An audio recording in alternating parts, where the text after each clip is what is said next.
आजकल में वो रोने वाली तो बहुत ही अच्छी जिंदगी का। हेलो गाइस, मारू नाम यश है। सुनिए भाई, अगर आप अपने बच्चों के गाइस, क्या आपने सोचा है कि आपके non Canadians will be band क्या आपको पता है thousands of students move Canada में ड्राइवर्स लाइसेंस।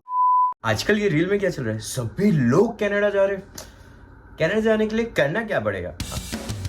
सही जगह पे आया हो, मैं बताता हूँ क्या करना पड़ेगा। देखो, टू बी ऑनेस्ट, मुझे ये अंदर की बात पता है कि आपको कनाडा कैसे आना है। उसके रास्ते आपको पहले भी बहुत से वीडियो में दिख गए होंगे, और मार्केट में हजारों यूट्यूबर्स है जो आपको कनाडा आने के रास्ते बता देंगे कि किस तरह से कैसे करके आने का है।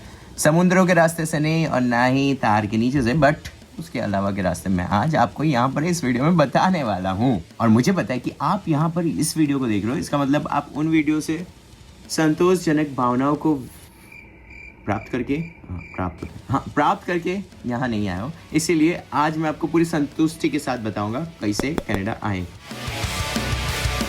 और अगर पहले ही कनाडा में हो तो जिसको बुलाना है उसको ये वीडियो भेज दो, ठीक है?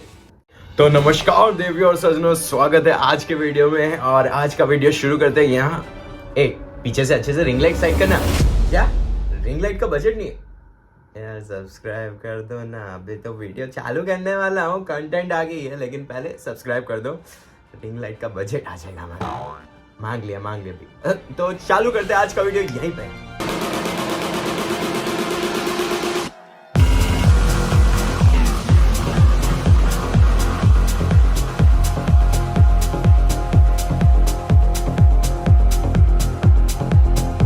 तो देखो, कनाडा आने के लिए आपको फर्स्ट से लेकर 12th तक की अपनी बेसिक जो पढ़ाई है वो खत्म करनी होगी। उसके बाद जो आपका फील्ड है उसके बेसिस पे आप अपने सब्जेक्ट सिलेक्ट कर सकते हो, अपनी चाहिए थी या फिर कनाडा की कुछ वेल नोन यूनिवर्सिटीज और कॉलेजेस में से। अब वो कोर्स क्या होंगे वो सब आप अपनी रिसर्च के बेसिस पे फाइंड कर सकते हो, आपकी स्टडीज के बेसिस पे फाइंड कर सकते हो। लेकिन ये सब करने से पहले आपको एक चीज पास करनी होगी, वो है IELTS की एग्जाम।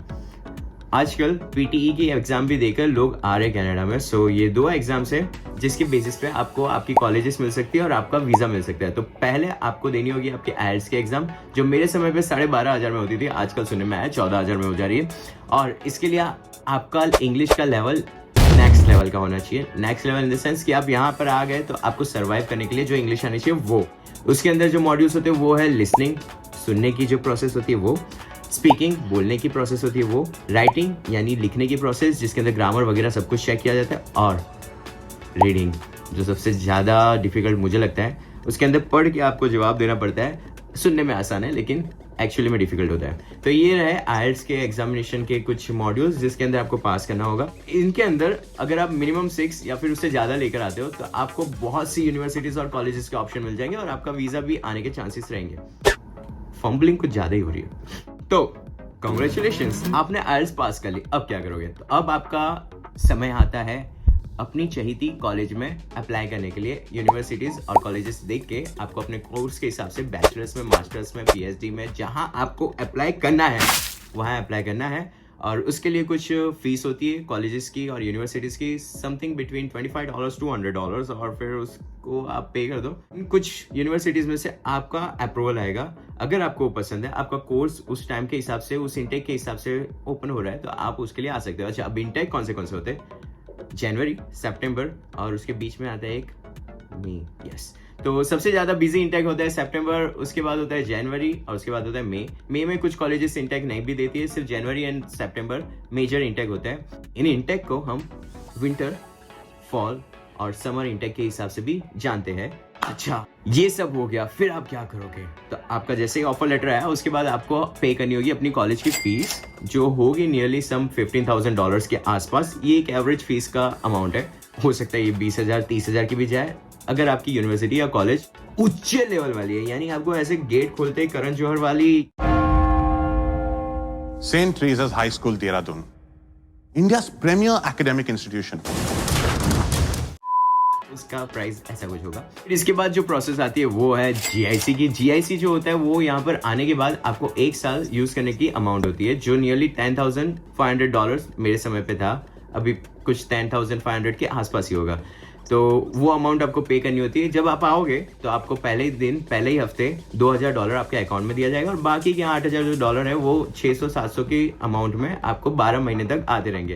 तो इनिशियल फेज में अगर आप जॉब नहीं कर पाते हो, नहीं ढूंढ पाते हो और अगर रहने खाने पीने का कोई पैसा नहीं लेकर आ पा रहे हो या फिर कुछ भी इधर उधर आपका एक्स्ट्रा फंड जाने वाला है, तो उसके लिए आप उसमें से ले सकते हो और फिर आगे जाके कवर कर सकते हो पैसे कमा के। अच्छा, पैसे कमाने का यहाँ पर सीन कैसा रहता है कि आप एज अ स्टूडेंट पहले 20 घंटे कमा सकते थे, लेकिन अभी क्योंकि लेबर शॉर्टेज है तो इस साल 2023 में आप कमा सकते हो मोर देन 20 आवर्स अगर आपका स्टडी का स्केड्यूल आपने क्लियर कर लिया है। तो ये डांस प्लस वाले एक्शंस कहाँ से निकल रहे हैं? Control, creativity control. ये हो गया। उसके बाद क्या? अब समय आ गया है सबसे इम्पोर्टेंट घड़ी का। तक तक फ्लाइट नहीं बुकिंग करानी, उसके पहले आपको वीजा अप्लाई करना पड़ता है, जो बहुत ही रिस्की हो चुका था मेरे समय से ही, क्योंकि कोविड के टाइम पे मैं आया था तब 4 महीने लग गए थे मेरे वीजा आने में। तो पता नहीं लोगों के वीजा फिर उसके बाद 6-6 महीने में भी आ रहे थे, कुछ लोगों के रिजेक्शन आ रहे थे, कुछ लोग नहीं आ पाए, सब कुछ एलिजिबिलिटी पास करने के बाद। लेकिन उसके पहले जो प्रोसेस होती है वो होती है बायोमेट्रिक्स की। बायोमेट्रिक्स में क्या होता है, आपकी फिंगर स्कैनिंग और ये सब जो बेसिक आपकी स्कैनिंग्स है वो होगी, और मेडिकल की प्रोसेस होती है जिसके अंदर आपका पूरा हेल्थ चेकअप, बॉडी चेकअप सब कुछ होगा। तो बायोमेट्रिक्स पत गया, मेडिकल पत गया, बीच में 1-2 और प्रोसेस होती है वो खत्म हो गई, और फिर वीजा के लिए अप्लाई किया। वीजा आएगा तब आपको अपनी टिकट बुक करने की है। अब चलो कनाडा के लिए जो आप रेडी हो गए, मस्त पैकिंग वगैरह कर ली। कुछ लोगों को 3 बैग अलाउ होती है, कुछ को 2 होती है, प्लस एक 7 kg का बैग होता है, प्लस आप एक लैपटॉप बैग ला सकते हो। ये सब होता है depending upon flight you are booking. अब उसके बाद क्या, तो आप कनाडा आ गए, जंग तो यहाँ शुरू होती है।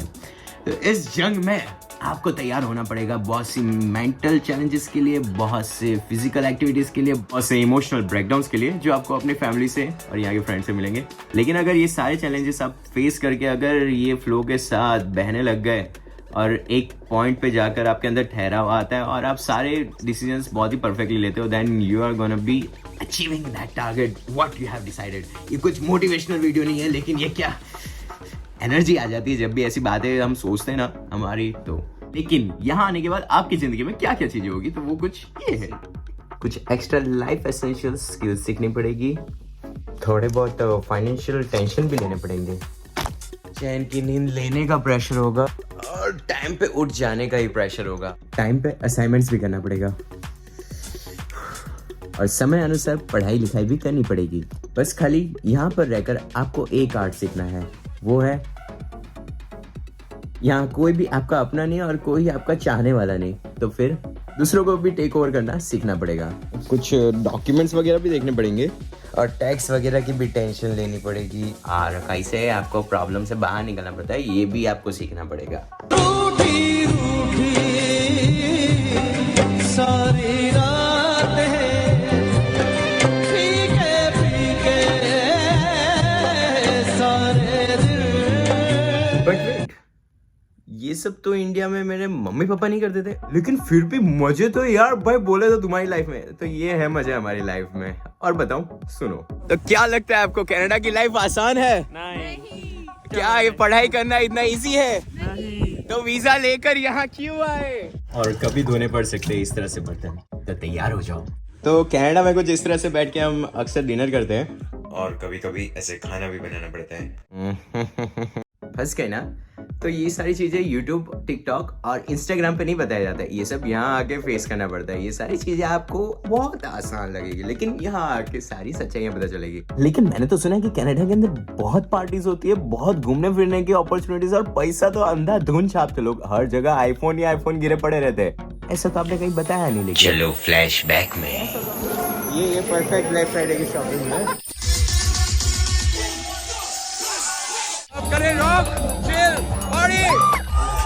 ये तो शुरू होते ही खत्म हो गया। ये थी कोई ऐसी राइड जिसके अंदर बैठने के बाद थोड़ा सुकून मिला। ओनली 14, ये है 14 प्लस, ये है 14 प्रो का प्राइस और ये है 14 प्रो मैक्स का प्राइस। तो जिन लोगों को लगता है कि कनाडा में आईफोन के पेड़ होते हैं और डॉलर्स की बारिश होती है, तो वो एक आपका भ्रम है। देख लो, सच्चाई बता रहा हूँ, मानना हो तो मानो। ये सब सुन के, देख के और करके मैं तो थक चुका हूँ, लेकिन प्रोसेस का जो मजा आता है ना ब्रो, जबरदस्त। और आगे की प्रोसेस आपके टारगेट पे डिपेंड करती है, क्योंकि आपकी वर्क परमिट के बाद आपकी जॉब होगी, टैक्सेस वगैरह, बहुत से फाइनेंशियल इश्यूज, प्लस आपकी प्रॉपर्टीज वगैरह, आप जो भी खरीदोगे, यानी जो बसानी है आपके टाइम, सब कुछ में बहुत समय लग जाएगा, बहुत मेहनत लगेगी। लेकिन if you are planning from the beginning कि आपने 12th पास कर लिया, बैचलर्स कंप्लीट कर लिया, मास्टर्स कंप्लीट कर लिया, वहाँ से लेके यहाँ तक, तो एक चीज़ बहुत मैंडेटरी है, वो है आपके अंदर से वो इच्छा। अगर वो आपकी इच्छा नहीं है और किसी और के कहने पे या फिर फैमिली प्रेशर में आके कर रहे हो, तो डोंट डू दैट। एंड बस इतना ही था आज के वीडियो में, कि अगर आपको आना है कनाडा तो ऐसा ऐसा कुछ करना पड़ेगा, और ऐसे ऐसे करके आप यहाँ ऐसे ऐसे आके ऐसे ऐसे रह सकते हो। तो यहाँ तक था आज का वीडियो। अगर आपको पसंद आ गया हो, मेरे एक्सपीरियंस के हिसाब से ये थी मेरी नॉलेज, तो like comment share and subscribe कर ही दो। चलो मिलते हैं, बाय। क्या बाय? भाई लाइक कर दो ना, सब्सक्राइब कर दो ना, कमेंट करो कि क्या और सवाल है आपके, और शेयर कर दो जिसको भेजना है आपको कनाडा। आप लोग नहीं जा रहे हो, मैं चलता हूँ, बाय।